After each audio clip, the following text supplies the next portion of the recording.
Mais là, il arrive dans l'inconnu, comme nous tous, hein, comme nous organisateurs. Il arrive dans l'inconnu et puis ben, il en a bavé. Hein. Beaucoup plus que sur marathon même, parce que Mhm. je me souviens dans la côte de Cornus, il est déjà cintré, il fait chaud en plus, il a soif, parce que personne ne sait vraiment comment gérer ce genre de choses.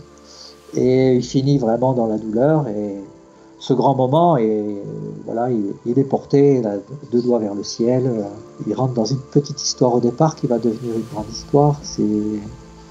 Voilà, c'est une belle lettre qui est écrite ce jour-là. Salut à toutes les trailers et à tous les trailers, c'est Nico au micro et vous écoutez Let's Try, le podcast. Pour ce projet consacré 100% à la pratique et à la communauté du trail running, j'ai décidé de partir à la rencontre des différentes personnalités qui constituent ce milieu. Trailers inconnus, organisateurs de courses, athlètes de très haut niveau ou encore figures médiatiques, je souhaite vous faire bénéficier de leur expérience à travers un entretien au format long qui me permettra de vous faire découvrir plusieurs aspects de mes invités et ainsi connaître leurs histoires, leurs peurs, leurs motivations et leurs petits secrets. Pour constituer une réelle communauté autour de ce projet, chers auditeurs, je vous demande de participer à votre manière en notant avec 5 étoiles et en mettant un petit commentaire sur Apple Podcast ou en vous inscrivant à la newsletter mensuelle. Et passons maintenant à la présentation de l'invité du jour.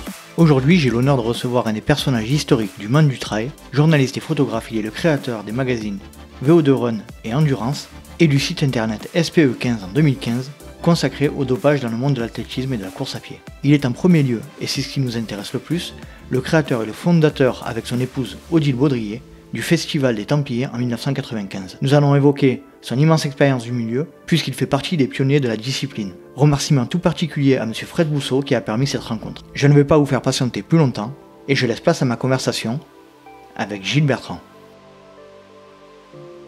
Aujourd'hui, je reçois Gilles Bertrand. Monsieur Bertrand, bonjour et je vous remercie d'avoir accepté mon invitation. D'abord, il ne faut pas dire monsieur, hein, Gilles, ça me suffit. Alors Gilles, ça suffit. Alors bonjour Gilles et merci encore d'être présent parmi nous. Ah, c'est moi qui vous remercie d'arriver de cette façon chez nous dans notre territoire des Templiers. D'accord. Déjà, petite question, comment se passe le confinement chez vous là? Comment vous vivez la situation? Parce que pour ceux qui écouteront l'épisode bien après, on est en pleine période du coronavirus et en confinement, comment ça se passe chez vous? Alors moi j'ai une situation un peu particulière parce que je suis encore journaliste. Donc même la veille du confinement, j'ai débuté un travail de journaliste pour raconter la vie du confinement à Millau. Donc en fait tous les jours je fais un reportage et je publie tous les jours. Donc au départ, je pense que les 3 premiers jours j'ai fait des images dans Millau où effectivement il y avait plus grand personne dans les rues. Et puis au 4e jour, j'ai commencé une première rencontre, puis une seconde, soit dans des aspects sociaux, des gens qui sont en souffrance, ou bien des commerçants, petits industriels qui sont également en grande difficulté actuellement, qui sont dans un grand questionnement. Hier et ce matin, j'ai rédigé mon dernier sujet qui paraîtra ce soir sur un petit hameau sur le Larzac, qui s'appelle Saint-Martin-du-Larzac, où il y a 7 personnes qui vivent là. Et tout simplement, j'ai été voir comment se passait le confinement pour ces gens-là. Il y a un éleveur, il y a un retraité, et puis il y a 2 couples qui vivent dans des maisons isolées. Voilà, mais je vais dans des univers très, très différents. Avant-hier, j'ai fait la cellule Allo Senior, qui permet aux personnes âgées d'être en contact avec les services de la mairie si elles sont en difficulté. Voilà, donc mon quotidien est très occupé, donc pour moi le confinement n'existe pas, je suis un privilégié. D'accord. Pour ceux qui ne vous connaissent pas, pourriez-vous vous présenter en quelques mots? En quelques mots, c'est compliqué. Hein. Alors, moi je suis d'abord avant tout un journaliste et photographe, parce que j'ai une longue carrière, j'ai 30 ans, je vais dire 25 ans dans le milieu du sport et principalement dans l'athlétisme, même si j'ai travaillé en Chine dans plusieurs sports. Et puis depuis 6 ans, avec Odile Baudrier, mon épouse, on a créé le site SP15. Et moi, je me suis écarté de cette voie pour vraiment me consacrer à l'écriture et à la photo dans le domaine sociétal. c'est-à-dire d'aller plus dans la société civile et me confronter à des univers les plus divers et variés. Voilà. Et en même temps, à côté, donc, je suis organisateur depuis l'âge de 23 ans, parce que j'ai créé ma première course à 23 ans. Et je n'ai cessé d'organiser, de créer et d'avoir des projets dans le domaine événementiel, soit que ce soit petit, associatif ou grand événement comme les Templiers, où là on est plus dans une dimension entrepreneuriale avec un vrai projet, même si c'est encore en structure associative, avec une vision, avec le souci de porter ce projet vraiment loin parce que voilà, on a une richesse entre les mains et puis c'est tellement riche d'enseignements personnels, c'est riche de porter un projet comme ça pour notre territoire, à titre personnel aussi. Avec mon équipe, voilà, je suis très investi dans ce projet. D'accord, merci. Dans le podcast, j'ai l'habitude de commencer par le début, on va dire. Est-ce que vous pourriez un petit peu nous parler de votre enfance, de votre parcours qui vous a mené à être journaliste aujourd'hui? Alors moi, je suis né à Mehun-sur-Yèvre, c'est une petite commune du Cher, entre Vierzon et Bourges. Alors moi, je suis fils d'ouvrier. Ma mère, mécanicienne en confection, mon père, ouvrier en métallurgie. Donc, enfance très modeste. Adolescence un peu compliquée avec l'envie déjà de faire le tour du monde. Voilà, j'étais porté par ça. Donc l'athlétisme à 11 ans, je découvre pas l'ultra, mais le fond à 16 ans et demi parce que je suis originaire d'une région où on a quelque chose qui est un peu semblable à la Saint-Élion, qui s'appelle Bourg-Sancerre, mais qui ne réunit que des randonneurs. Hein. Donc moi, à 16 ans et demi, j'ai fait ça. Et là, ça a été vraiment un grand déclic. Donc je débute par la marche athlétique de compétition.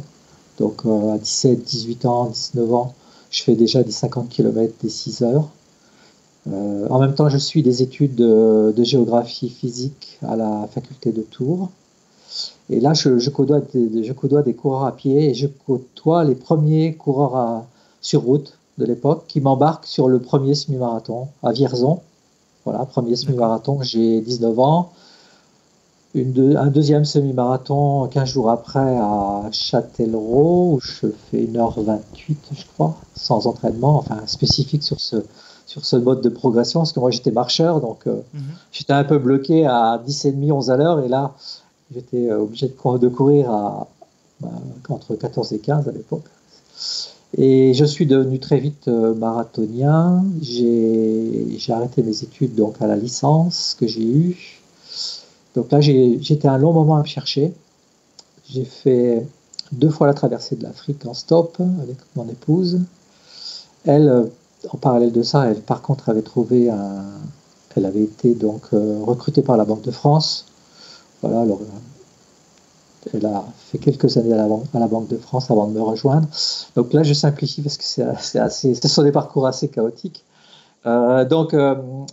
Bon, les éléments déclencheurs pour me retrouver dans cet univers de la course à pied et du journalisme, c'est donc la création, je l'ai évoqué brièvement, de ma première épreuve sportive avec un journaliste de Rodez, Jean-Pierre Rech.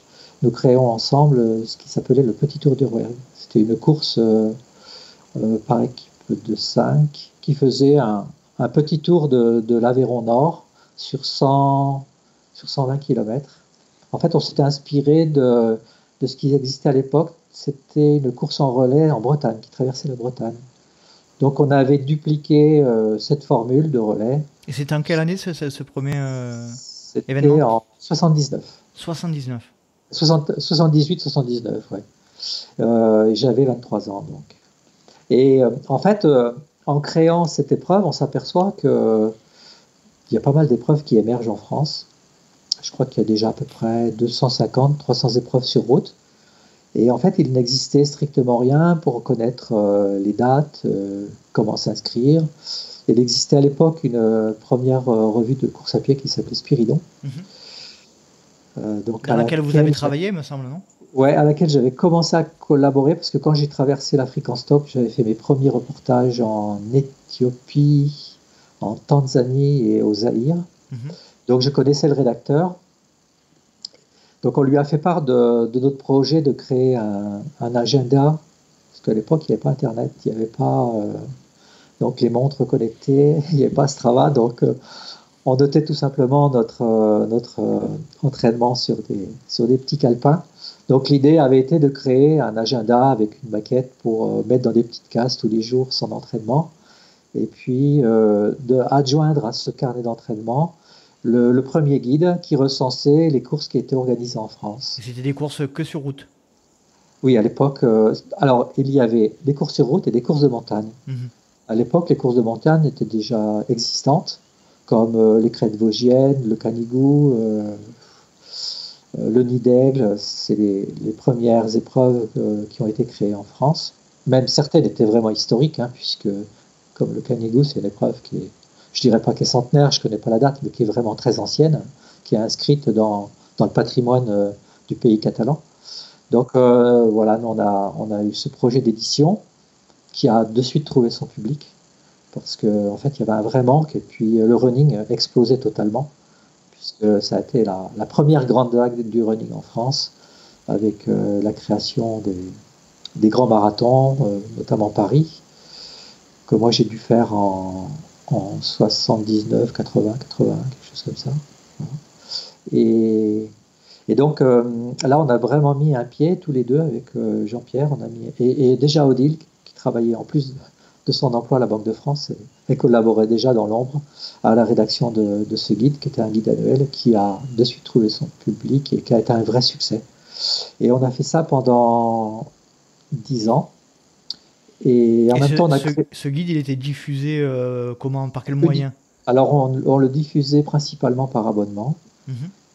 Et on le diffusait dans les premiers magasins running, comme par exemple Boutique Marathon de Raymond Cornoux. À l'époque, elle était en bas de Montmartre, et ensuite elle est partie dans un autre arrondissement de Paris. Donc il y avait quelques boutiques comme celle-ci qui étaient... Oh, il y en avait très peu. Il y avait Thaès à Marseille, ou Manda peut-être, j'ai oublié les noms, désolé. Mais il n'y avait que quelques pionniers qui avaient déjà ouvert les premières boutiques running en France, dans lesquelles on était vendu. Et après, il y avait quelques... Je me demande si on n'était pas déjà vendu à la FNAC également, puisqu'on avait fait une émission à la FNAC. On avait fait une table ronde dans une des FNAC. Enfin, voilà. Mais notre principale source de vente, c'était la vente par correspondance. Alors pour l'anecdote, on avait déjà des fichiers conséquents, puisqu'on avait déjà des fichiers avec plusieurs milliers de noms, mais en fait, on fonctionnait à l'époque avec on n'était pas informatisé. Les premiers ordinateurs domestiques existaient à peine, et ils étaient très chers. Et on avait des grands bacs dans lesquels on avait des petites fiches. Et donc, on cherchait les numéros comme ça, là. Là, on ne voit pas mon geste qui mime le fait de chercher des petites fiches avec tous les noms. Et donc, on inscrivait la commande de la personne. Et après, au début, on a fait les étiquettes à la main. Et après, assez vite, on a acheté notre premier ordinateur. C'était un Victor.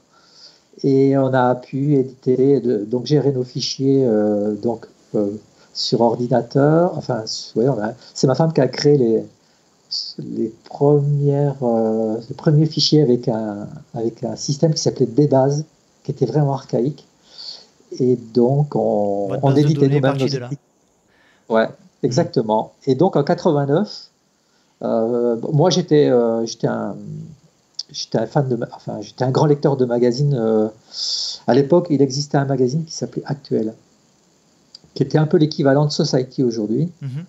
Mais en plus dense et plus riche et plus ouvert sur le monde. Et moi, j'étais vraiment fan de ce magazine, et je rêvais d'être un reporter comme les grands reporters, comme Bizot, comme les grands reporters de ce magazine. Moi, je rêvais d'être l'un des leurs. Et notamment, je me souviens, il y a un des grands reportages que j'avais lu dans Actuel, qui était un reportage qui se passait à Kinshasa, qui était sur la musique de Kinshasa, sur la rumba, sur les grands groupes de rumba zaïroise. Et moi, déjà, j'étais fan de cette musique, et j'animais déjà une émission sur une radio locale qui s'appelait Quand un Zoulou aime sa doudou. Et cet article avait été une vraie révélation pour moi. Je dis voilà, c'est vraiment ça que je veux faire. Et donc je piaffais d'impatience pour créer ce magazine et me libérer et partir à la conquête du monde, mais dans mon domaine à moi, c'est-à-dire La course à pied. bon, ma passion, l'athlétisme et la course à pied. Et en 89, j'ai réussi à convaincre Jean-Pierre qu'on puisse créer ce magazine qui s'est donc appelé VO2 et qu'on a créé en mars 89. Et là, ça a été le début d'une grande aventure. Vous étiez trois, Parce vous que étiez trois le à la numéro création 2, de ce magazine alors. Vous étiez votre femme, ouais. Et Jean-Pierre et vous. Oui, c'est ça. Et le premier, au numéro 2, avec Odile, on part en Afrique du Sud. Et je fais mon premier reportage engagé, vraiment, à Soweto, avec les coureurs noirs sud-africains. Je rencontre Xoli Leyawa, je rencontre Mathieu Motswarate, qui avait été à l'époque recordman du monde du 10 km. Et on fait tous les deux, avec Odile, l'interview de Mark Plages, qui était un métis sud-africain qui vivait dans un township au nord de Johannesburg.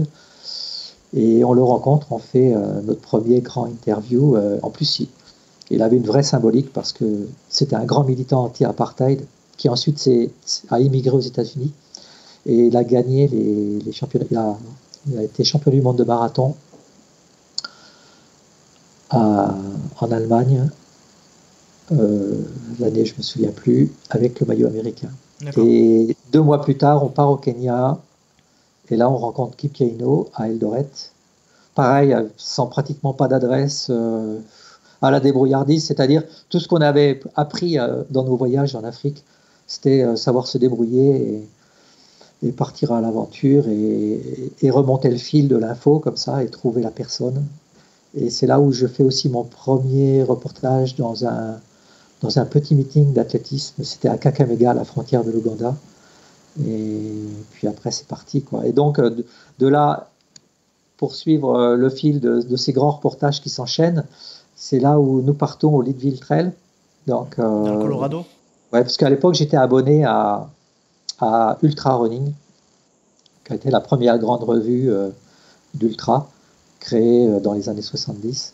Donc, c'était une sorte de fanzine qu'on recevait c'était mensuel. Et je me souviens, moi, j'avais une excitation absolument terrible. J'attendais ce magazine. Enfin, pour moi, c'était un peu comme Spiridon. J'attendais ça pour être informé, pour être connecté avec le monde.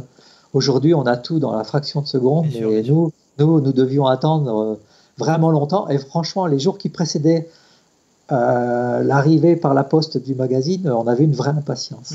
Donc c'est comme ça que je découvre le trail, le 100 miles, comme la Western State, le Wasatch, le Leadville, etc. Et en août 89, on fait notre premier reportage là-bas. Et l'année suivante, on enchaîne par la Western State. Voilà. Et c'est de là où j'ai le désir d'organiser une course de trail. Bon, ça se fait pas parce que... Alors, je présente mon dossier à la mairie de Millau. Il me semble que et je vous coupe, mais quand vous proposez votre dossier, vous aviez dans l'idée initialement de ne pas faire uniquement un trail, mais une course avec plusieurs activités, c'est ça, je me trompe? C'est ça, oui, on avait appelé ça le Festival de l'Endurance. Et tout devait se passer à Millau. Et donc, on devait faire de la course à pied, donc. L'idée, c'était je m'étais inspiré du Leadville, c'est-à-dire de faire un aller-retour à partir de Millau et aller jusqu'à notre sommet symbolique qu'on a ici, 1600 mètres d'altitude, enfin un petit peu moins, c'est le Mont Aigoual. Donc c'était un aller-retour, donc à pied, VTT, parce que moi j'étais déjà un fan de VTT, et en plus je pratiquais un peu en compétition, et en plus j'avais déjà créé une course là-bas sur le Causse Noir, pas très loin d'où se passent les Templiers maintenant. Et ça a été d'ailleurs une des toutes premières courses de VTT, ça s'appelait la Rock and Bike. Et puis également d'y associer les cavaliers. Voilà, c'était un grand projet, hein, je le reconnais. Et puis ce projet a été retoqué et c'est vrai que mon collègue Jean-Pierre était vraiment pas chaud parce que il trouvait ça trop gros, trop grand, trop ambitieux. Donc on a mis ça en sommeil. Et le rapport avec les cavaliers, c'est un rapport avec la Western State qui initialement était une course faite en cheval, c'est ça? C'était ça le lien? Tout à fait, ouais, exactement. D'accord. Ouais, c'était exactement ça. Et je trouvais qu'on était en plus capable de montrer comment on peut découvrir nos grands causes, soit en VTT, soit à pied, en courant ou en randonnant, ou soit en étant cavalier. Et donc ce premier dossier retoqué, et quelle est On le votre laisse en... réaction et la suite? Ouais, j'étais ouais, non, j'ai pas insisté, j'ai pas insisté, je pense que j'étais aussi très engagé dans VO2. C'était très bon, c'était du bricolage, hein, le VO2, c'était pas beaucoup d'argent, pas beaucoup de revenus. Le titre perdait beaucoup d'argent au début. C'était notre agenda guide, hein, qui ramenait l'argent en fait. Mhm.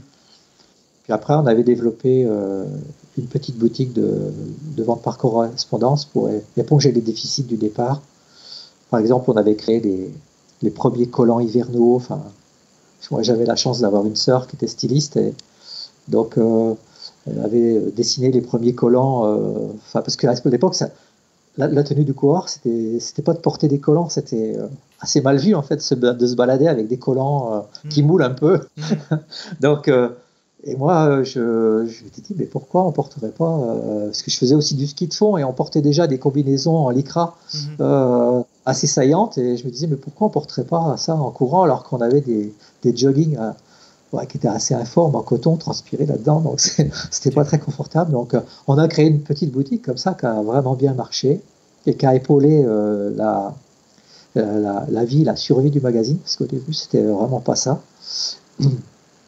Et puis, dans VO2, en fait, on a popularisé au départ par les deux grands articles que nous avions réalisés sur la Western et le Leadville, on a fait connaître le trail. Et là, des organisateurs français se sont emparés de l'idée. C'est donc Agile Ondas, donc Frédéric Boucher, qui a créé le Grand Raid d'Antel Ventoux. Et un jour, il me téléphone, il organise une course qui était une course un peu terroir, découverte du vignoble, là, au pied du Ventoux. J'avais même fait un sujet chez lui. Et il me dit, voilà, tu as parlé d'un truc qui me... Nous, on peut faire ça chez nous, est-ce que tu peux m'expliquer? Donc je l'avais rencontré et je lui ai expliqué comment ça se passait un trail. Et lui, donc, il avait créé le raid d'Antel Ventoux. Donc je dis bien raid parce qu'à l'époque, on ne disait pas du tout trail. Hein. En fait, on faisait les premières grandes épreuves organisées en France se sont appelées raids parce que il y avait donc à La Réunion le grand raid de La Réunion, voilà, qui avait pris le mot raid, dans les Pyrénées aussi. Puis aux États-Unis, le mot trail était peu utilisé finalement, parce qu'on préférait dire endurance run, 100 miles endurance run. C'était plutôt le titre générique pour appeler une épreuve de trail. Ouais. Voilà, quelques épreuves se créent en France. Et moi, il y a quelque chose qui se passe dans ma vie familiale. Je vais adopter une petite fille au Tchad, Anaïs, qui avait 2 mois. Et en revenant, avec Odile, dans l'avion, on se dit, comment pouvons-nous aider cette ONG qui est installée là-bas au Tchad, qui vit avec pas beaucoup de moyens, qui donc gère un centre, l'orphelinat, un centre de PMI, une école pour former des artisans, un centre d'éducation pour les jeunes filles, etc. dans le sud également, à Coumra. Que pouvons-nous faire? Et c'est là qu'on décide d'ouvrir le tiroir, de ressortir le dossier de l'épreuve que nous souhaitions faire à Millau. Et puis là, le projet prend forme, on réfléchit un peu plus à ce que doit être l'épreuve. Alors on enlève le vélo, on enlève les chevaux, et on s'inspire plus de ce qu'ont fait les Américains avec leur trail, c'est-à-dire s'ancrer dans une histoire, c'est-à-dire de partir soit d'un sentier historique ou s'accrocher à l'histoire pour raconter également une histoire, pour témoigner sur du patrimoine. Et c'est pour ça que nous allons sur le Larzac et que la première édition, 95, propose un circuit qui, grosso modo, fait le tour des cités templières. Voilà. Ça, c'est une grande étape de notre vie, évidemment. D'accord.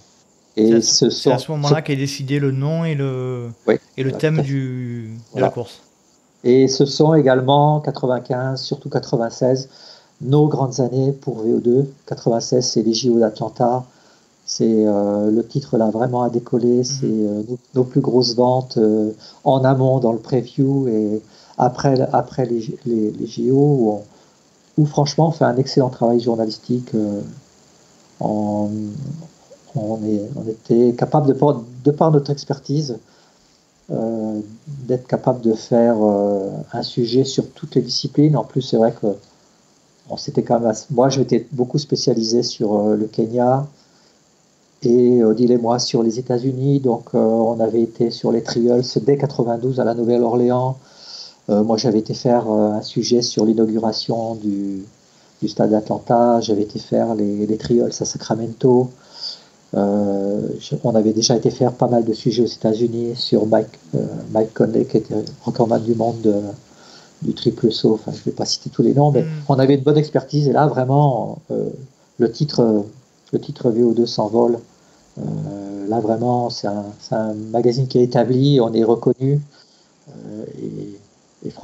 Franchement, les rêves que j'avais de faire de la presse avec des grands sujets d'investigation, des grandes enquêtes, et d'être dans les grands rendez-vous, c'est un rêve de gamin. Hein. Moi, je me souviens, mes parents n'avaient pas beaucoup d'argent, mais ils m'avaient offert un livre.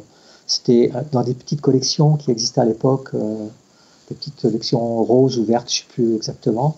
Et c'était l'histoire d'un journaliste qui partait au JO de Mexico, il racontait sa vie. Mais moi, ce livre, c'était pour moi le rêve absolu que je pouvais atteindre. Et vous l'avez réalisé, ce rêve. Et ouais, exactement. Et moi qui viens d'un milieu extrêmement modeste, pour moi, franchement, j'avais franchi une grande étape. 95 les Templiers, 95 Atlanta, avec la réussite journalistique, ouais, ce sont deux grandes étapes dans ma carrière. Je le reconnais. 95, l'année de la consécration ou des débuts des gros projets qui ont changé votre vie, quoi. En fait, oui. En fait, VOD, on est déjà sur un gros projet parce que, enfin moi, on n'a pas peur, on se frotte à l'équipe. Franchement, on est au carton dans les mix zones. Moi, photographe, je me bats comme un diable. Alors qu'au JO, par exemple, on est 300 photographes, c'est un peu la jungle, il faut se battre. Franchement, on va au contact et on ramène l'info et vraiment, on est pertinent sur. Moi, je me souviens sur Gale Divers, que j'avais découvert un peu en amont. On est au contact pour offrir quelque chose qui est plus, à l'époque, plus pertinent sur certains athlètes, pas tous, hein, mais sur certains athlètes, on est plus pertinent que l'équipe. Bon, les Kenyans. L'équipe est plus généraliste, peut-être. Bon, l'équipe, elle était très forte sur certains domaines. Mais nous, sur les États-Unis, sur le Kenya, non, franchement, nous, on était très forts. Jean Galfion, moi, je voyage avec lui dans l'avion qui part à Atlanta. Bon, on avait déjà une proximité. Je me souviens, Odile avait été faire un sujet avec lui à l'INSEP. Elle se rappelle encore qu'il avait prise en moto pour traverser l'INSEP. C'est des souvenirs qui, après, c'est des anecdotes. Et après, pour construire des longs textes, c'est facile parce que il n'y a pas seulement le fait que la personne elle a la médaille d'or autour du cou, il y a tout ce qu'on est capable d'accrocher tout autour de ce vécu que nous avions avec les athlètes. Voilà. Par contre, les Templiers, au départ, c'est pas un grand événement. On va en parler. C'est où d'ailleurs initialement les Templiers? Au départ, ça démarre dans un petit village à Sainte-Eulalie-de-Cernon. C'est une des cités templières. Mais au départ, c'est pas un grand projet. On a juste l'ambition de faire un bénéfice et de le reverser à l'orphelinat. Voilà. D'accord. Sauf qu'on a 500 coureurs la première édition. Et vous en attendiez combien? Franchement, on ne s'était pas fixé, mais... Il y avait un seul format de course? Oui. 60... alors franchement, le kilométrage, on ne l'a jamais su. Hein. Parce que moi, à l'époque, j'étais assez folklore sur toutes ces données-là. En plus, c'était vendu, entre guillemets, avec cette idée qu'on partait, mais qu'il y ait 55 ou 60, c'était pas grave. Il n'y avait surtout pas de kilométrage d'indiqué, il n'y avait pas de cartographie, il n'y avait pas de carte du tout d'ailleurs. Moi, j'avais fait vraiment un truc très approximatif avec une petite roulette sur une cartouche DGN, donc c'était archi faux. Et vous vous rappelez du parcours avec le recul et les technologies, on peut savoir comment il faisait du coup le premier Templier? Oui, il faudrait que quelqu'un soit le fasse ou soit que je le reporte Oui, ou je pourrais le refaire avec trace de trail, oui, je pourrais le refaire. Oui, pour savoir. Ça serait d'ailleurs pertinent parce que ça permettrait de voir l'allure exacte du vainqueur. Bon, le vainqueur, c'était Patrick Renard, Patrick Renard, ouais. c'était un grand marathonien, il avait fait 2h17, donc c'était Ah un oui, bon marathonien. d'accord. Mais ce serait intéressant de savoir quelle avait été vraiment son allure de course. Ouais. Mais c'est vrai, j'avais jamais pensé. Mais c'est vrai c'était pas normé. C'est d'ailleurs ce qui a fait le succès du trail, c'est qu'à l'époque, il n'est pas normé. Parce qu'il n'y a personne qui a ce souci de cette rigueur dans les distances. Bon, aujourd'hui, dans l'instant T, on sait que le coureur passe à tel endroit, on connaît sa moyenne, on connaît le temps qu'il a mis entre tel ravito. On connaît l'écart avec le second, la personne qui le précède. On sait même son allure. On peut même supposer l'allure à laquelle il va être sur la section suivante avec les nouvelles technologies. Non, à l'époque. Et en 95, il y en avait beaucoup des courses de long format comme ça. Vous étiez le premier. Franchement, Gigantas, je ne sais pas s'ils existent encore parce qu'ils étaient d'abord. Je ne crois pas qu'ils étaient annualisés. Il existe le Grand Raid de la Réunion, ça c'est sûr. Ça, c'est sûr. Je pense qu'il existe l'équivalent de la Réunion dans les Pyrénées, mais je suis imprécis là. Il existe la 6000D, mais qui dans l'esprit des gens est perçue comme une course de montagne. D'accord. Au départ, elle est organisée comme une course de montagne, avec les codes qui sont propres à la course de montagne, et ça se rapproche en fait de la course route, c'est-à-dire des ravitaillements très réguliers, etc. Alors que nous, d'abord, on arrive avec un mot. Nous, Templiers, on arrive avec un mot qui s'appelle le trail. Ouais. Voilà, c'est un mot fort. On s'en aperçoit pas, mais c'est un mot qui est vraiment pertinent. Il est très court. C'est une syllabe. C'est trail. À ce sujet, je me permets de vous couper de nouveau, mais vous pouvez apporter une précision. J'ai lu quelque part que vous aviez déposé en 90 à l'INPI le terme. Est-ce que c'est vrai? Ouais, c'est exact, ouais. Donc c'est vous qui avez officiellement déposé. 90 ou 95, mais peut-être 90, ouais. J'ai vu ça dans mais on l'a déposé, mais c'est exact, ouais. On l'a déposé, mais on l'a jamais fait respecter. D'accord. Non, c'est parce que en fait, en 95, lorsque l'on crée les Templiers, on communique beaucoup sur le Motrel. L'année suivante, il se crée 5 courses qui prennent le Motrel. La FFA s'intéresse de suite à ce phénomène pour l'intégrer dans l'univers du running. Et nous, avec Odile, on comprend que là, il ne faut pas y aller, quoi. On l'a certes déposé, mais il ne faut pas jouer avec ça. Il faut justement que ça parte et que tout le monde se l'approprie. D'accord. On n'a pas fait comme l'Ultra Trail qui a été un peu cadenassé par l'UTMB. Par l'UTMB. Bon, aujourd'hui, je ne sais pas s'il faut vraiment respecter grand-chose sur cela, mais non, nous, on a compris que on a compris qu'il ne fallait surtout pas cadenasser le mot, et c'est ce qui a d'ailleurs fait son succès. Que tout le monde se l'a approprié. J'ai lu aussi que lors de la première édition, vous aviez le souvenir absolument impérissable de l'arrivée de Patrick Renard. Vous pouvez m'en parler de ça? Je crois que c'est votre plus beau souvenir d'organisateur, il me semble. Ouais, c'est un de mes plus beaux. Ça m'arrache les larmes, moi, je le reconnais. Oui, parce que derrière, il y a quand même une histoire forte avec Anaïs qui a quelques mois de plus. Elle n'est pas bien grosse, hein, elle n'est pas bien costaud, mais elle est dans les bras d'une amie, sa nounou. Et donc ça, c'est important parce qu'il y a un lien qui est fort. Et puis Patrick Renard, c'est un beau vainqueur, c'est quelqu'un qui a exprimé quelque chose qu'on a vu par la suite, mais peut-être pas aussi intensément que ce jour-là, parce que lui-même avait vécu une grande aventure. Je pense qu'il avait eu des émotions sur marathon. C'était quelqu'un qui était très performant, hein. C'était quelqu'un qui était dans une logique course à pied performance. Il a la vie de club, les entraînements à base de grosses séances, etc. Mais là, il arrive dans l'inconnu, comme nous tous, hein, comme nous organisateurs. Il arrive dans l'inconnu et puis il en a bavé. Hein. beaucoup plus que sur marathon même, parce que je me souviens dans la côte de Cornus, il est déjà cintré, il fait chaud en plus, il a soif, parce que personne ne sait vraiment comment gérer ce genre de choses. Et il finit vraiment dans la douleur, et ce grand moment, et voilà, il est porté, il a deux doigts vers le ciel, voilà, il rentre dans une petite histoire au départ qui va devenir une grande histoire.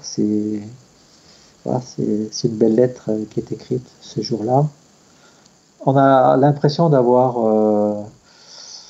voilà, d'avoir été porté par une émotion qui vous submerge.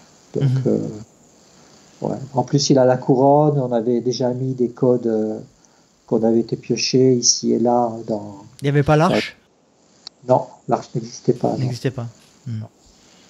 On avait très modestement, parce qu'on avait un tout petit budget, hein, je ne connais pas le montant, mais on avait déjà des petits codes qu'on avait pris à droite, à gauche dans les grandes courses, dans les grands événements auxquels nous avions travaillé. Donc, il y avait notamment la couronne. Il y avait la couronne, puis le sac du berger qui est offert.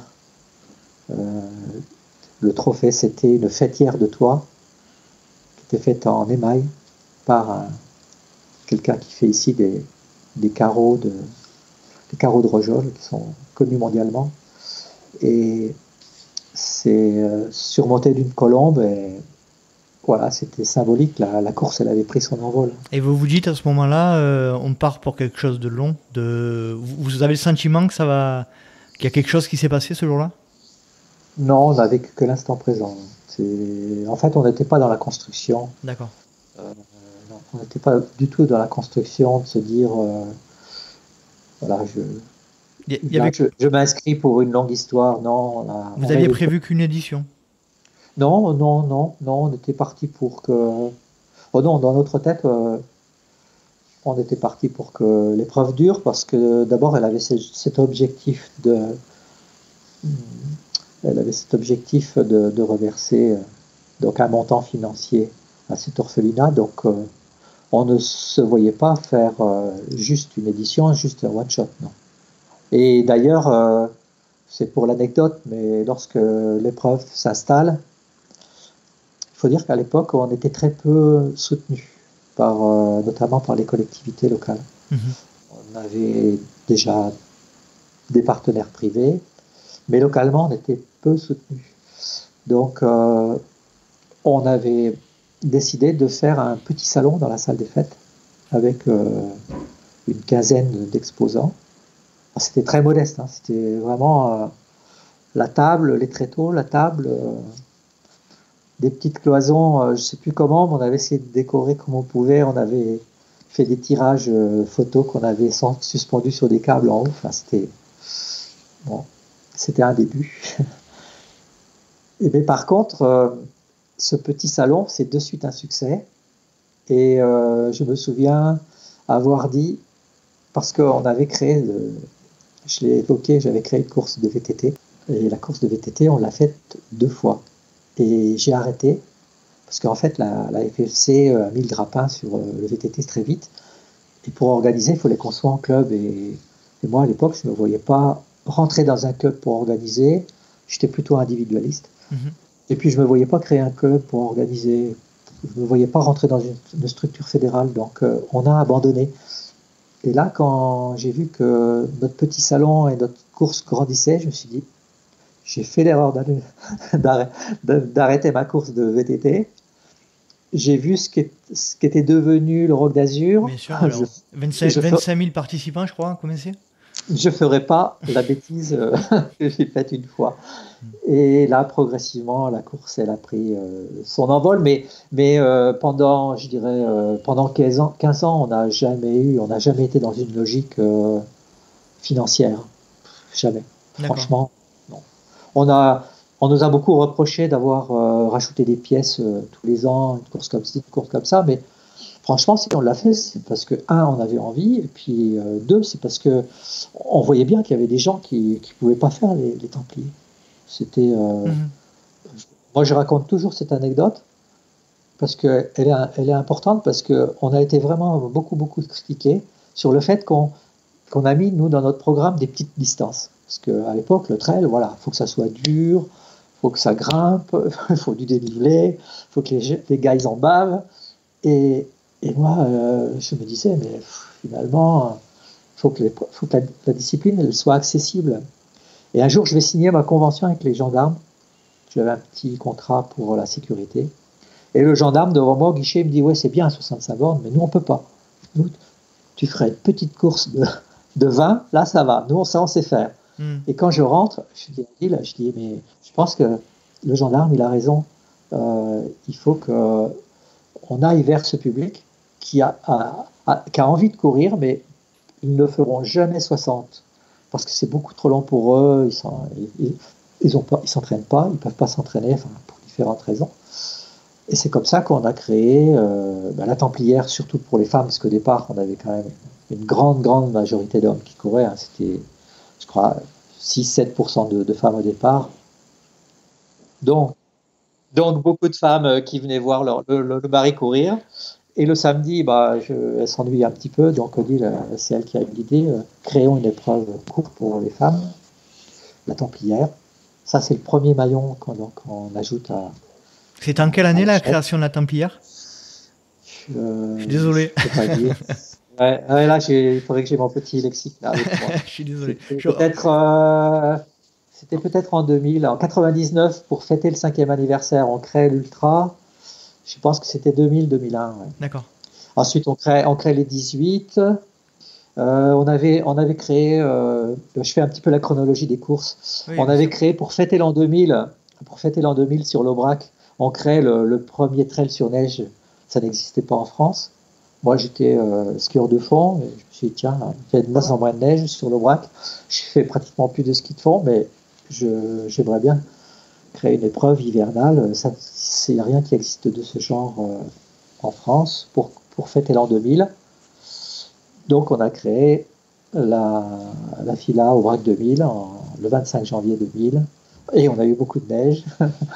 Et ce fut un grand moment. Et comme ça marchait bien, ce format marathon, il y a quelqu'un qui me dit, tu as créé un marathon sur l'Aubrac, mais pourquoi tu ne fais pas un marathon dans le cadre des Templiers? Et c'est comme ça qu'on a créé le marathon des courses. Et puis après, ça s'est enchaîné. J'ai un bénévole qui me dit, les Templiers, tu refuses beaucoup de monde, mais pourquoi le vendredi tu fais pas une course plus intimiste? En plus, les gens y râlent parce que ça bouchonne, etc. Crée une course intimiste avec 300, 500 coureurs le vendredi et tu verras, ça a marché. Effectivement, ça a marché. C'était l'intégrale des courses. D'accord. Puis après, moi, j'adore les noms des courses. Moi, je me verrais pas organiser une course qui s'appelle l'UTXYZ. Je pourrais pas faire ça. Moi, il me faut moi, je viens de... Il faut que ce soit lyrique un peu.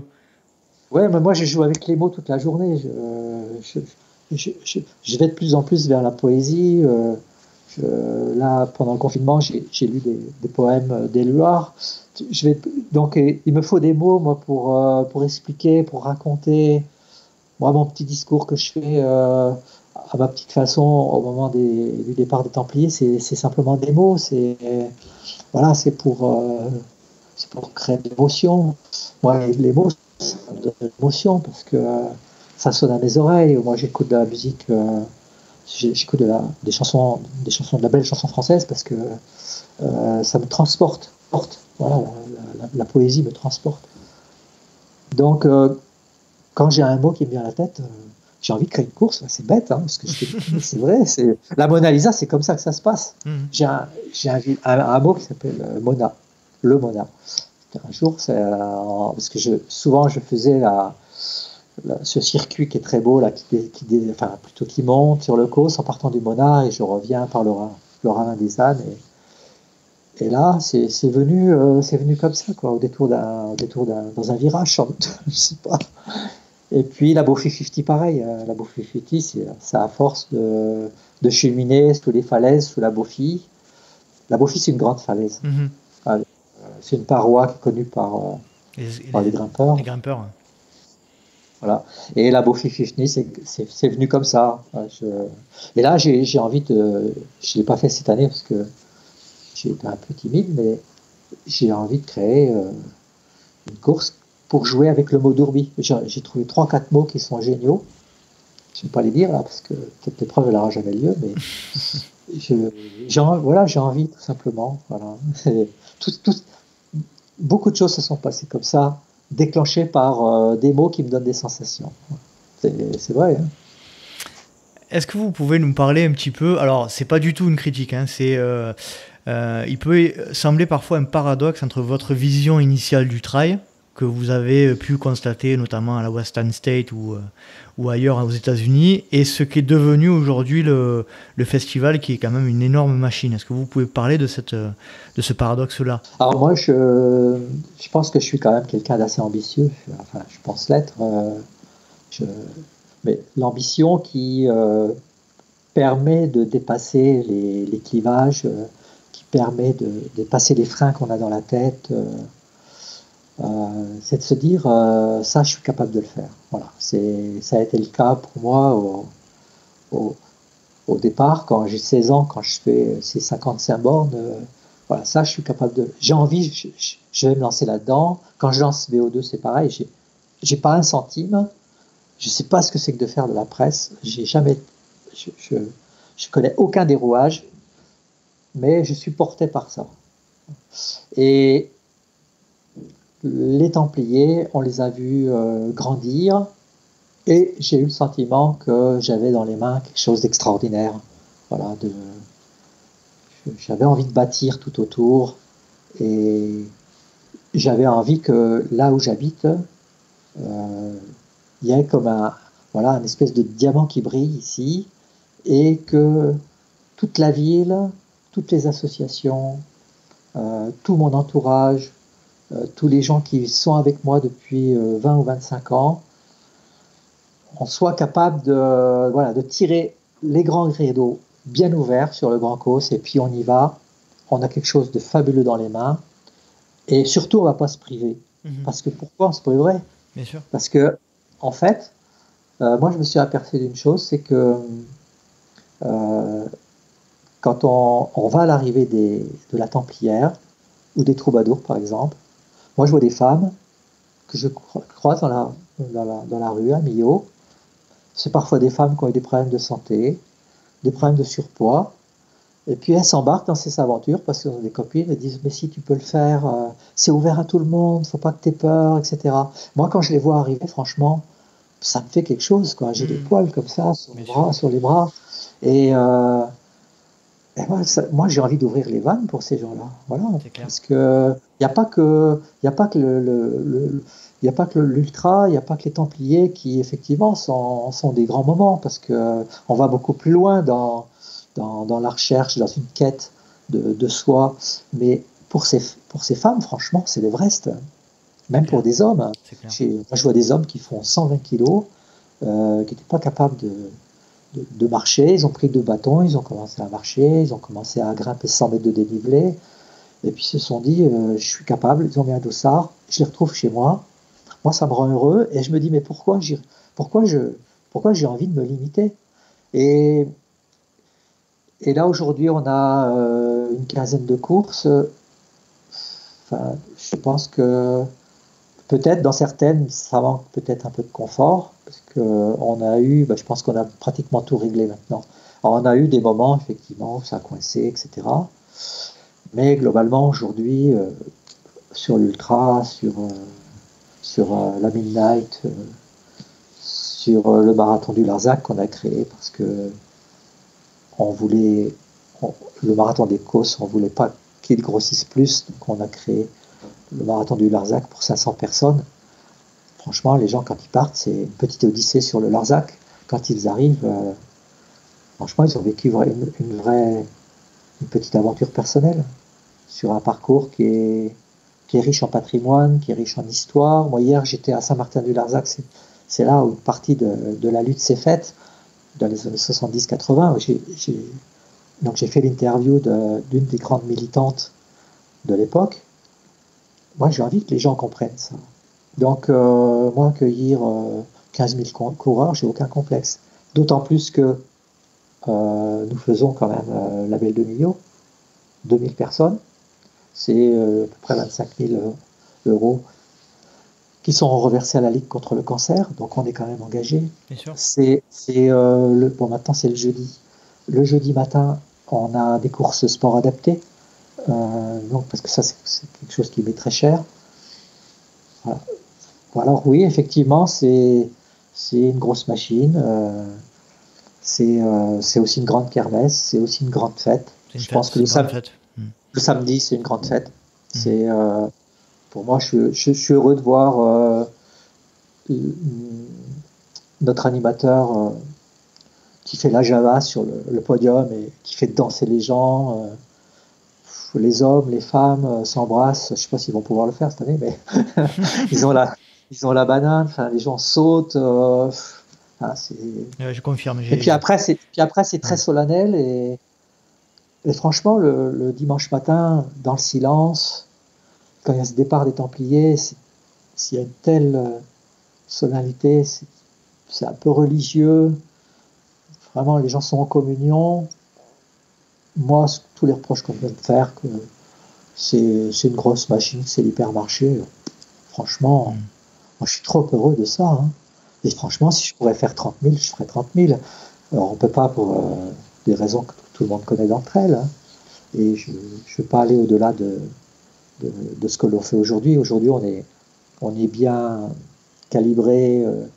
Chaque course est calibrée. L'accueil, franchement, on a un accueil quand on rentre dans la tente. Et pourtant, une tente, c'est pas chaleureux, mais on a beaucoup travaillé dans l'accueil. On a beaucoup travaillé sur la déco, le design de notre aire d'arrivée pour qu'il y ait une relation qui soit faite avec notre patrimoine. On est quand même dans un théâtre de verdure, là où on arrive. Cette année, on le renforce par des totems en bois et en fer, parce qu'on va supprimer progressivement toute cette grande signalétique qui est très intrusive. On a donc des grands partenaires, on a une signalétique qui est forte parce qu'on leur doit, mais aujourd'hui, on veut aussi essayer de démontrer qu'on est capable de leur apporter une visibilité tout aussi pertinente, mais avec des matériaux qui sont nobles. Donc là, actuellement, on veut travailler là-dessus. Et puis, c'est un élément que les gens oublient trop parce qu'ils vivent peut-être de façon trop personnelle la course. C'est que moi, j'ai tout un territoire qui vit de la course, qui vibre et qui vit. C'est-à-dire, il vibre parce que j'ai 37 associations qui s'engagent, j'ai 1000 bénévoles, j'ai toute une intercommunalité, c'est-à-dire des dizaines de villages qui s'engagent. Moi, j'ai des villages, on gère presque plus rien. J'ai les frères Gély à Saint-André-de-Vésine, avec leur groupe, ils font tout. Parce que j'ai tout un village qui s'investit. J'ai des accordéonistes qui viennent, ils s'occupent de tout. C'est une grosse machine qui fait vivre du monde, quoi. Alors vivre dans les deux sens du terme, c'est-à-dire vivre parce que c'est un moment de vie qui est important, et vivre parce que ça ramène de l'argent sur le territoire. C'est 7 millions d'euros sur le week-end sur Millau, mais c'est aujourd'hui tous les gîtes attendent les Templiers. Parce que c'est pas seulement ce week-end-là, mais c'est des gens qui sont séduits, qui tombent amoureux des grands causes et qui reviennent et qui refont du séjour. Et c'est du Airbnb qui est de plus en plus plein, tous les hôtels sont pleins. C'est des gens qui viennent faire l'espace trail maintenant, qui viennent en famille et qui viennent parce qu'on a un territoire en plus qui est riche en multi-activités. Donc on vient faire du trail, mais on peut faire aussi du VTT, du canyoning, de la via ferrata. Donc il y a pour le gamin qui vient, au bike park et qui va peut-être faire une via ferrata, et puis les adultes qui vont s'éclater dans ce grand théâtre que sont les grands causes. Donc non, franchement, nous on n'a aucun complexe. On avance, on travaille chaque année sur une spécificité. Là, cette année, si nous pouvons organiser, c'est aller encore plus sur une déco pour le marketing qui sera moins intrusif. Et puis cette année, on passe tout au bio. Ça, c'est un grand vœu que j'ai pour que justement on corresponde encore plus à ce qu'est notre territoire, c'est-à-dire marché court, circuit court, production locale et bio. Moi, je suis très investi là-dedans personnellement, à titre personnel, parce que moi, j'ai été À 20 ans, modestement, hein, j'étais aux Amis de la Terre, j'ai jamais été militant, mais je me sens très investi dans cette cause. C'est des choses sur lesquelles on n'est pas allé assez loin dans nos organisations pour des raisons de coût. 2020, normalement, on est prêt on va franchir le pas sur ces aspects-là. Donc, on travaille en synergie avec les villages, on travaille en synergie avec les éleveurs, on travaille en synergie avec les paysans, avec les papis-mamies qui vivent là-haut. Notre course, elle est vraiment bien acceptée avec les chasseurs, alors que c'était très dur. On était dans des territoires, on était pris pour les envahisseurs. Hein. Et aujourd'hui, franchement, la course, elle est aimée. Moi, je suis heureux de ça. Franchement, je suis heureux de ça. Alors, je ne peux pas dire plus. Mais moi, de mon point de vue, moi, je l'ai faite en 2018. C'était un vrai régal. C'est vraiment, effectivement, c'est une vraie fête du trail et c'est très bien organisé. Les parcours sont magnifiques. Je connaissais pas du tout le territoire dans lequel se déroule la course, mais c'est juste sublime. J'ai passé un agréable moment. Comme je le disais tout à l'heure, avant l'enregistrement, c'est mon trail qui a été le plus long. Il a une portée très importante pour moi. Et voilà, je voulais vous féliciter par rapport à tout ce qui est fait. C'est gentil, merci. C'est très beau. Alors, je voudrais maintenant parler un petit peu de quelque chose d'un peu moins sympathique.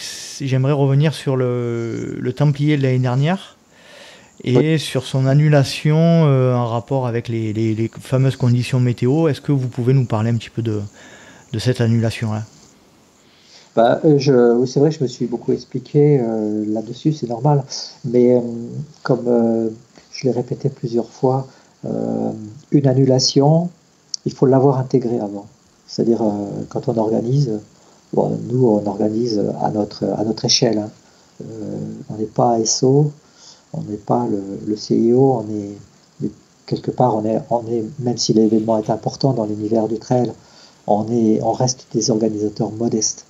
Donc, mais malgré tout, on se doit, quelle que soit l'importance de l'épreuve, être en capacité d'intégrer le fait qu'on puisse être contraint d'annuler.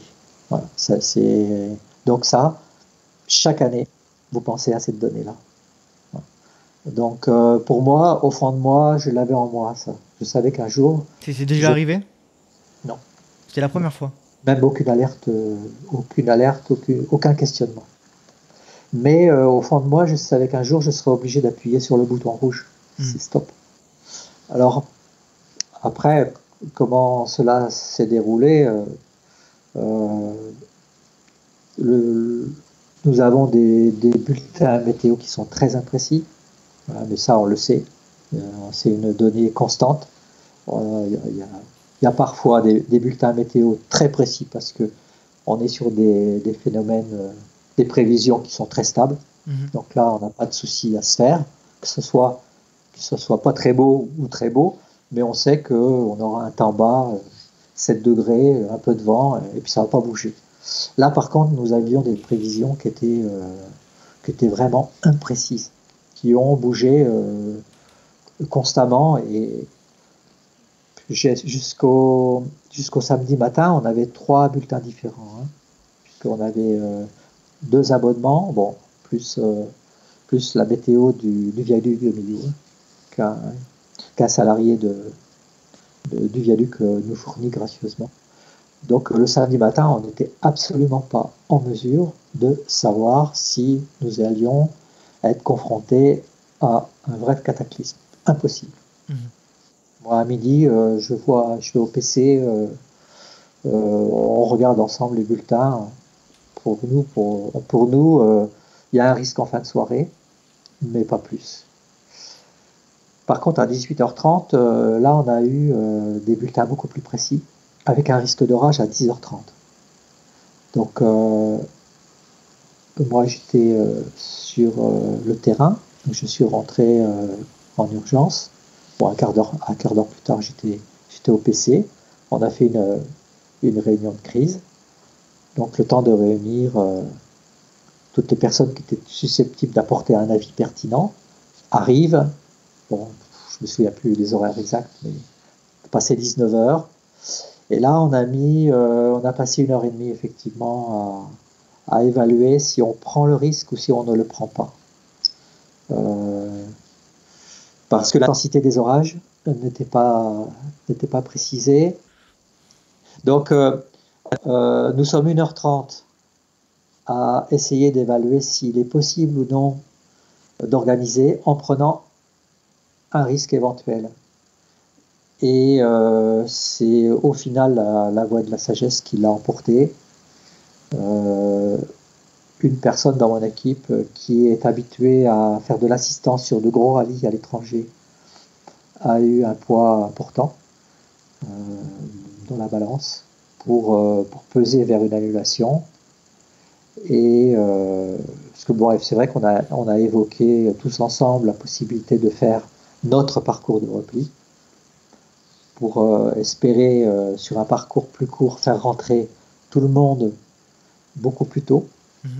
Mais c'était pas réaliste parce que les orages à 10h30, même si c'est 11h, même si c'est midi, sans connaître leur intensité, sans savoir si on allait être en vigilance orange, voire rouge, nous n'avions pas ces éléments-là. Voilà, on n'a pas pris de risque, on a dit stop. Après, j'ai souhaité contacter le maire de Millau. Donc là, je l'ai eu de suite, je lui ai annoncé la mauvaise nouvelle. Par contre, le maire et moi-même, nous avons essayé de joindre le sous-préfet. Alors là, ça nous a pris pratiquement 3/4 d'heure. Donc on n'a jamais réussi à le joindre.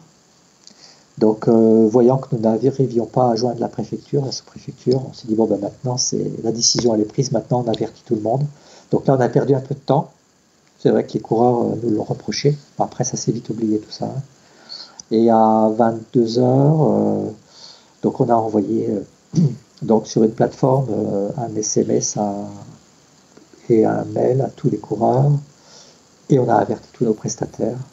Et à 22h30, pratiquement tout le monde était prévenu. Alors c'est vrai qu'il y a eu un peu d'irritation parce que c'était tard, je l'avoue, mais franchement, nous on a eu envie de sauver la course. Bien sûr. Et tout le monde aurait voulu le faire. Voilà. Bien sûr. Et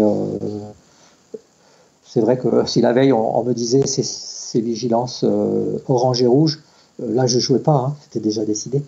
Mais là, dans la mesure où ça n'était pas invoqué par Météo France, puisque c'est eux qui donnent le signal.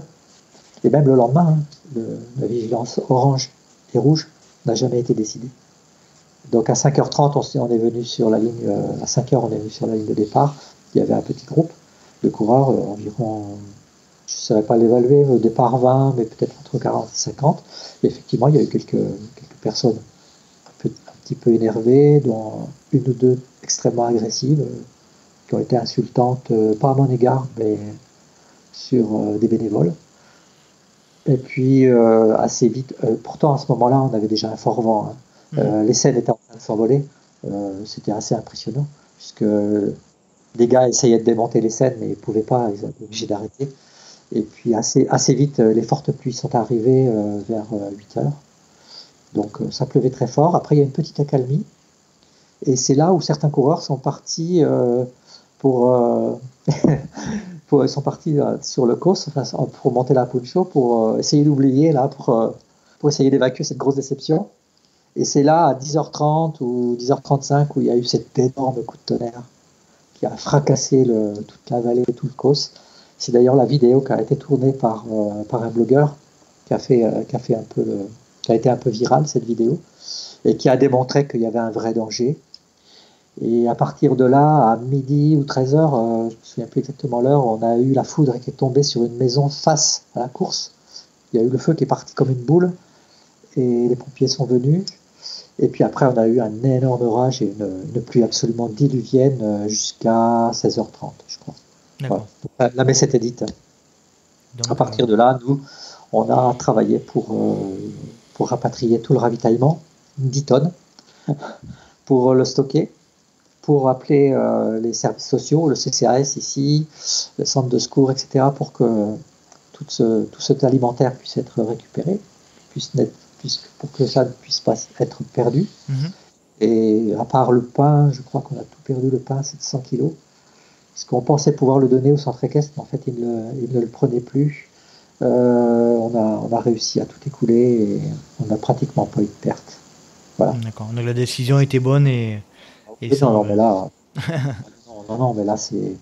Mais même, enfin, moi, comme je l'ai dit, mais je l'ai répété, je le répète encore une fois, ce jour-là, on réussit notre course. Bien sûr. Voilà. On réussit une course qui n'a pas lieu. Pas de blessés. Voilà.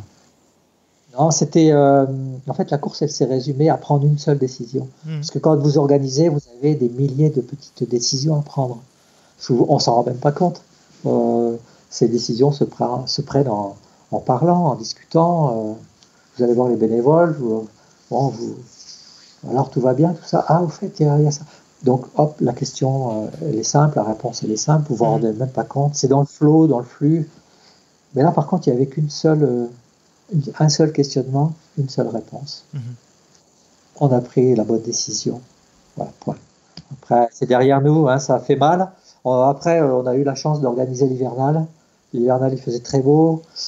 On a réussi notre course à un peu effacer cette déception. Et puis, on s'aperçoit encore plus maintenant, et depuis le 17 mars, qu'il faut savoir toujours recentrer les priorités dans la vie. Tout à fait. Ce qui est important, et ce qui l'est beaucoup moins, même si nous, organisateurs, on s'est engagés, et même si les partenaires se sont engagés, même si le territoire avait vraiment besoin de ça, et même si les coureurs aussi se sont beaucoup engagés, il y a des choses plus importantes dans la vie, on le voit là. Il y a des gens aujourd'hui qui sont en souffrance parce qu'ils ont perdu des proches. Il y a des gens qui sont en souffrance parce qu'ils ont mis l'entreprise, le bistrot, le salon de coiffure, donc ils ont baissé le rideau, ils ne savent pas quand ils reprennent. Ils ont les traites qui commencent à arriver. Ils sont un peu dans le désarroi. Voilà, moi mais j'ai même pas eu d'état d'âme. Hein, non, franchement, j'étais libéré. Le dimanche soir, j'étais libéré.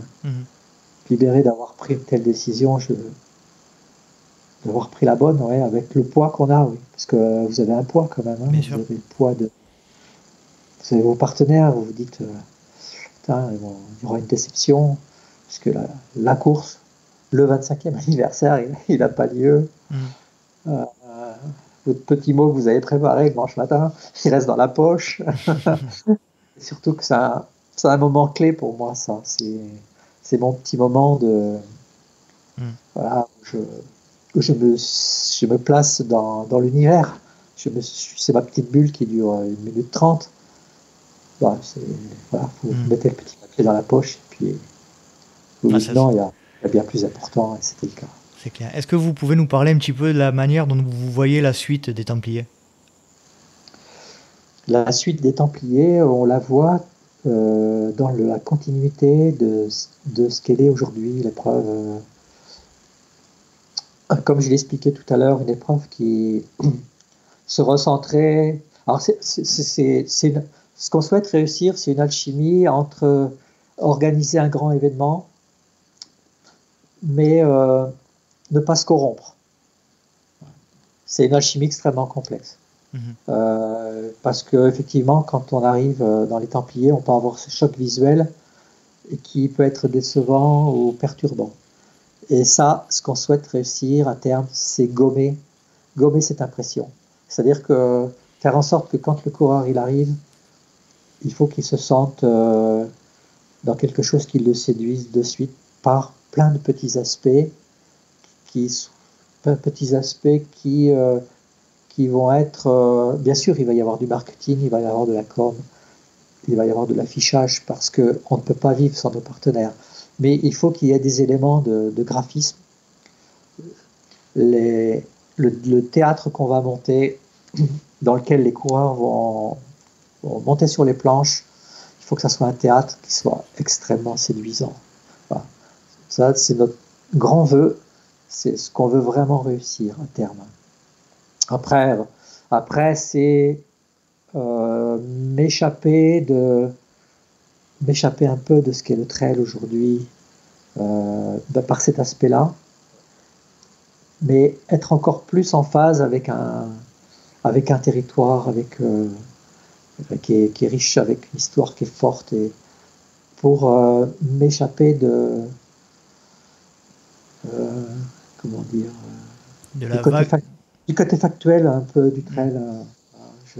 J'aimerais qu'en fait, on soit sur des fondements, on soit sur de la poésie, on soit sur Quelque chose de plus romantique, quoi. voilà, de l'affectif, ouais, qu'on Mm. soit quelque chose de très très romantique, voilà. Mm. Et que le coureur il se construire une histoire sur laquelle il va mettre des mots, et sans doute qu'il le fait déjà, mais j'aimerais que ça aille plus loin. Et voilà, c'est mes voeux, hein, que chaque coureur soit capable d'écrire une histoire comme moi j'ai un petit don pour le faire, avec beaucoup de sensibilité et beaucoup de romance. C'est un peu mon vœu, de m'échapper des circuits de la performance, même si je suis très content Mm. que les gens viennent courir pour percer. Mais tout en sachant que moi j'ai toujours mis la notion de performance à un niveau égal pour tout le monde. Pour moi, c'est toujours.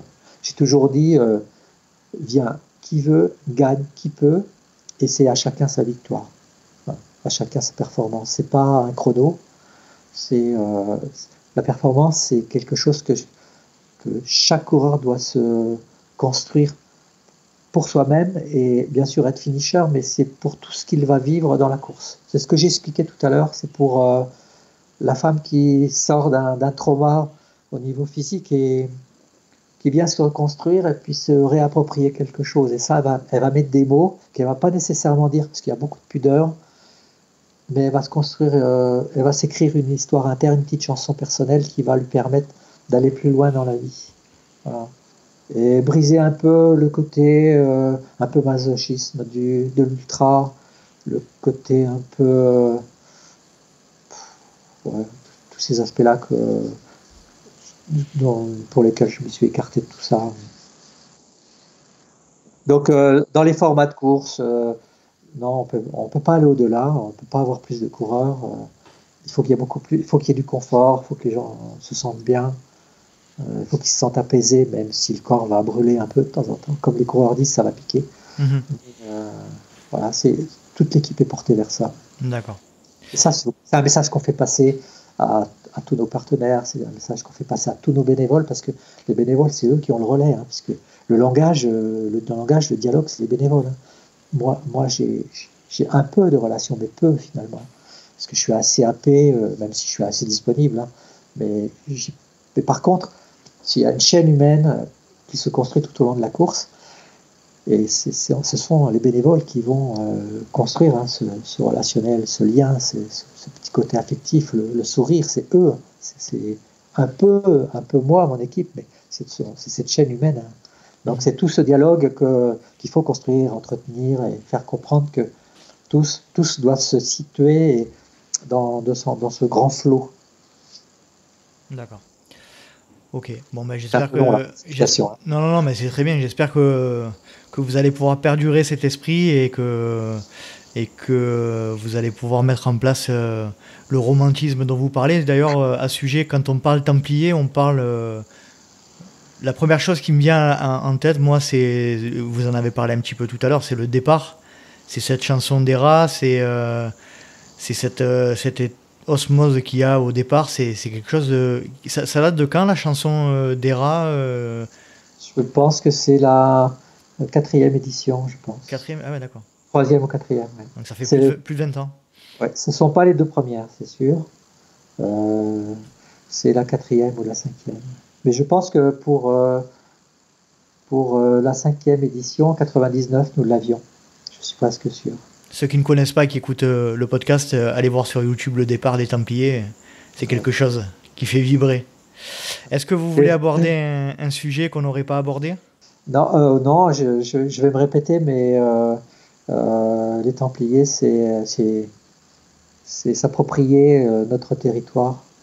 C'est en prendre un petit bout pour soi-même. Puis voilà, on met dans un écrin. L'écrin, c'est souvent un petit quelque chose qu'on a quelque part dans la tête, et Et puis, c'est une petite musique, et puis quand ça va pas, la petite musique, on appuie sur play, et puis ça fait du bien. Voilà, j'ai envie de dire ça. D'accord. Bon. Mais écoutez, Gilles, merci beaucoup pour votre temps. On a passé un agréable moment et vous avez partagé énormément de votre parcours, et pour ça, je vous en remercie beaucoup. Non, c'est moi qui vous remercie. Et j'adore parler de ce que je fais. Parce que je sais que ça fera couper. On adore écouter ce que vous dites, donc c'est parfait. Super. Allez, je vous remercie beaucoup et à bientôt. Bonne chance pour cette aventure podcast. Merci, c'est très gentil. Merci bien. Ciao, ciao. Merci beaucoup. Au revoir. Bye bye. Et voilà. Cet épisode est à présent terminé. Et je remercie M. Gilles Bertrand de nous avoir rejoints pour un épisode du LTP. Si vous souhaitez en savoir plus sur mon invité, rendez-vous sur son site internet gilbertrand tout attaché -photographie y à la fin. En ce qui concerne le LTP, comme d'habitude, si vous souhaitez nous rejoindre sur les réseaux sociaux, vous pouvez vous rendre sur Instagram à Let's Try le podcast, sur Facebook et YouTube à Let's Try, et n'hésitez pas à vous inscrire à la newsletter mensuelle présente dans les liens de ces différents réseaux sociaux.